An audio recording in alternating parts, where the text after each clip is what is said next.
Hi, welcome to holisticinvestment.in. இந்தியாவோட rural economy தான் நம்ம நேஷனோட ஹார்ட் பீட். ஏன்னா நம்மளோட growth ஸ்டோரிக்கு சிக்னிஃபிகண்டாக கான்ட்ரிபியூட் பண்ணிட்டு வர ஒரு எக்கனாமி. இந்த பொட்டன்ஷியலை ஹார்னஸ் பண்ணுறதுக்காக தான் ரூரல் டிமாண்ட் அண்ட் டெவலப்மெண்ட்லேருந்து டைரக்டாக பெனிஃபிட் ஆகிற செக்டார்ஸில் ICICI Prudential rural opportunities fund வந்து இன்வெஸ்ட் பண்ணணும்னு நினைக்கிறாங்க, எய்ம் பண்ணுறாங்க. பட் இந்த ஃபண்ட் உங்களுக்கு ஒரு சூட்டபிள் இன்வெஸ்ட்மெண்ட்டாக அமையுமா அப்படின்றது தான் இந்த வீடியோவில் நம்ம இப்போ இன்டெப்த்தாக அனலைஸ் பண்ணி பார்க்க போகிறோம். பட் அனலைஸ் பண்ணுறதுக்கு முன்னாடி ஃபர்ஸ்ட் ஆஃப் ஆல் இந்த ஃபண்டை பற்றின சில பேசிக் டீட்டெயில்ஸ் தெரிஞ்சுக்கலாமா? இது ஒரு NFO அப்படின்றதுனால 9th Jan 2025 ஓப்பன் ஆகி 23rd Jan 2025 க்ளோஸ் ஆகுது. இதோட சில கீ ஃபீச்சர்ஸ் பார்த்தீங்கன்னா இது ஒரு ஓப்பன் எண்டட் ஃபண்ட் டைப். இது பிலாங் பண்ற கேட்டகரி வந்து equity thematic. Nifty rural TRI தான் இவங்க வந்து பெஞ்ச்மார்க் இண்டெக்ஸா வச்சிருக்காங்க. 12 monthsக்குள்ள ரிடீம் பண்ணா மட்டுமே 1% எக்ஸிட் லோடா சார்ஜ் பண்றாங்க. என்ட்ரி லோட் கிடையாது. அண்ட் இதுல இன்வெஸ்ட் பண்ண உங்களுக்கு தேவையான மினிமம் இன்வெஸ்ட்மெண்ட் அமௌண்ட்டே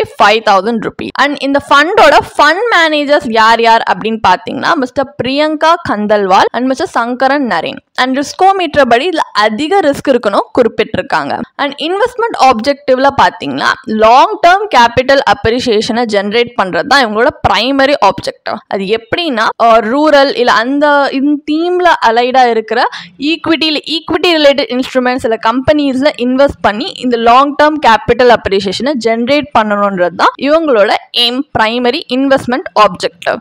இப்போ இந்த ஃபண்டை பத்தின ஒரு பேசிக் அண்டர்ஸ்டாண்டிங் நம்மளுக்கு வந்துருச்சு. ஸோ இப்போ இதில் இன்வெஸ்ட் பண்ணால் என்ன மாதிரியான ப்ரோஸ் அண்ட் கான்ஸ், அதாவது அட்வான்டேஜ் அண்ட் டிஸ்அட்வான்டேஜ் இருக்குன்றத நம்ம அனலைஸ் பண்ணி பார்ப்போம். இப்போ இதில் இருக்க அட்வான்டேஜஸ் அப்படின்னு பார்த்தீங்கன்னா நம்பர் 1 ரூரல் க்ரோத் பொட்டன்ஷியல் அவங்க கொடுக்குற ஃபோக்கஸ் தான். இந்த ஃபண்ட் பார்த்தீங்கன்னா ஸ்ட்ராட்டஜிக்கலி ரூரல் எக்கனாமியோட லிங்க்டாக இருக்க கம்பெனிஸை தான் இன்வெஸ்ட் பண்ணுறாங்க. Like agriculture, FMCG and infrastructure. Government பார்த்தீங்கன்னா ரூரல் டெவலப்மெண்ட்க்கு கண்டினியூஸ் புஷ் கொடுக்கறதுனால எக்கனாமியில் க்ரோத்க்கு ரொம்ப பொட்டன்ஷியல் இருக்க ஏரியா நம்மளுக்கு எக்ஸ்போஷர் அதிகமாக கிடைக்குது நம்ம இந்த மாதிரி இன்வெஸ்ட் பண்றதுனால. Number 2 diversified across rural link sectors.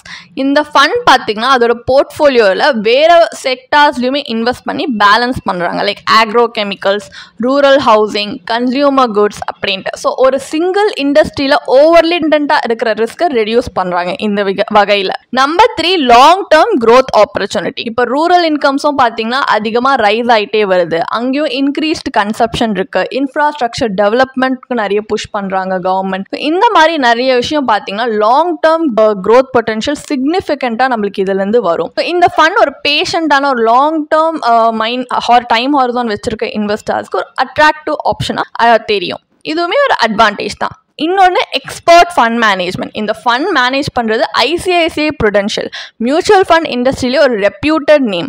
இந்த ஃபண்ட் அதனால் அங்கே இருக்கிற சீசன் ப்ரொஃபஷனல்ஸோட எக்ஸ்பர்டைஸில் பெனிஃபிட் ஆகுது. ஏன்னா ரூரல் ஃபோக்கஸ்ட் இன்வெஸ்ட்மெண்ட்ஸில் இருக்க காம்ப்ளெக்சிட்டிஸை அழகாக நேவிகேட் பண்ணுற அளவுக்கு அங்கே சீசன் ப்ரொஃபஷனல்ஸ் இருக்காங்க. ஸோ இந்த எக்ஸ்பர்ட் ஃபண்ட் மேனேஜ்மெண்ட்மே நம்மளுக்கு ஒரு அட்வான்டேஜ் தான். இந்த மாதிரி நிறைய அட்வான்டேஜ் இந்த ஃபண்டில் இருக்குது. இப்போ டிஸ்அட்வான்டேஜ் அப்படின்னு பார்த்தோன்னா நம்பர் 1 திமேட்டிக் கான்சன்ட்ரேஷன் ரிஸ்க். இது ஒரு திமேட்டிக் ஃபண்ட் அப்படின்றதுனால ரூரல் எக்கனாமியோட பர்ஃபார்மன்ஸில் தான் இவங்க ஹெவிலி ரிலையண்ட்டாக இருக்காங்க. ஸோ இப்போ ரூரல் டிமாண்டில் ஏதாவது டவுன் டர்ன் ஆகுது, பாலிசி சேஞ்சஸ் நடக்குது அப்படின்னா இந்த ஃபண்டோட ரிட்டர்ன்ஸ் நெகட்டிவ்லாம் சிக்னிஃபிகண்ட்டாக நெகட்டிவ் இம்பேக்ட் ஆகிறதுக்கு நிறைய சான்ஸ் இருக்குது. இது ஒரு ட்ராபேக். Number 2 market volatility. இதில் என்னதான் ரூரல் ஃபோக்கஸில் இருந்தாலுமே இந்த ஃபண்ட் ப்ராடர் மார்க்கெட் ரிஸ்க்குமே சப்ஜெக்ட் ஆகி வல்னரபிளாக தான் இருக்கும். இப்போ எக்கனாமிக் ஸ்லோ டவுன் நடக்குது இல்லை மற்ற எக்ஸ்டர்னல் ஃபேக்டர்ஸ் கூட இந்த ஃபண்டோட பர்ஃபார்மன்ஸை இன்ஃப்ளூயன்ஸ் பண்ணுறதுக்கான சான்சஸ் இருக்குது. நம்பர் 3 கவர்மெண்ட் பாலிசி மேலே இருக்கிற டிபெண்டன்ஸ். இப்போது செக்டார்ஸ் பார்த்தீங்கன்னா அக்ரிகல்ச்சர், ரூரல் இன்ஃப்ராஸ்ட்ரக்சர் இதெல்லாமே கவர்மெண்ட் இனிஷியேட்டிவ்ல ரொம்ப க்ளோஸ்லி டைடாக இருக்கிற செக்டார்ஸ். ஸோ ஏதாவது ஒரு பாலிசி ரிவர்சல் இல்லை இந்த இம்ப்ளிமெண்டேஷனில் ஏதாவது ஸ்லோ டவுன் பண்ணுறாங்கன்னா இந்த ஃபண்டோட ரிட்டர்ன் நெகட்டிவ்லி அஃபெக்ட் ஆகிறதுக்கு சான்ஸ் இருக்குது. Number 4 longer investment horizon needed. இந்த ஃபண்ட் இன்வெஸ்ட்மெண்ட் பார்த்தீங்கன்னா ஒரு ஃபுல் க்ரோத் பொட்டன்ஷியல் ரியலைஸ் பண்ணுறதுக்கு ப்ராபபிளி கொஞ்சம் டைம் ஆகும். ஸோ இன்வெஸ்டர்ஸ்க்கு ஒரு லாங் டேர்ம் பெர்ஸ்பெக்டிவ், பேஷன்ஸ் இருந்தால் அவங்க கொஞ்சம் ரிவார்டிங்கான ரிட்டர்ன்ஸ் பார்க்குற பொட்டன்ஷியல் இருக்குது. ஸோ இதே ஒரு ஷார்ட் டேர்ம் இன்வெஸ்டர் அவங்க இதில் இன்வெஸ்ட் பண்ணாங்கன்னா இது வந்து கொஞ்சம் அவங்களுக்கு இன்கன்வீனியண்ட்டாக இருக்கும் ஷார்ட் டேர்ம் கோல் அச்சீவ் பண்ணுறதுக்கு. ஸோ இந்த மாதிரியும் நிறைய ட்ராபேக்ஸ் இருக்குது. இது எல்லாமே நீங்கள் கேர்ஃபுல்லி கன்சிடர் பண்ணி தான் உங்களுக்கு சூட்டபிளாக இருக்குமா இல்லையான்றதை பார்க்கணும். இப்போ நம்ம அனலைசிஸோட ஃபைனல் டேக் அவே தான் என்ன? ஐசிஐசிஐ ப்ரூடென்ஷியல் ரூரல் ஆப்பர்ச்சுனிட்டிஸ் ஃபண்டில் இன்வெஸ்ட் பண்ணுறது வர்த்தா இல்லையா அப்படின்னு பார்த்தீங்கன்னா, ஃபர்ஸ்ட் ஆஃப் ஆல் இந்தியாவோட க்ரோயிங் ரூரல் எக்கனாமியில் டேப் இன் பண்ணுறதுக்கான ஒரு யூனிக் சான்ஸ் இந்த ஃபண்ட் ப்ரொவைட் பண்ணுறாங்க. இவங்களோட diversified portfolio and professional management எல்லாமே ஒரு ப்ளஸ் தான்.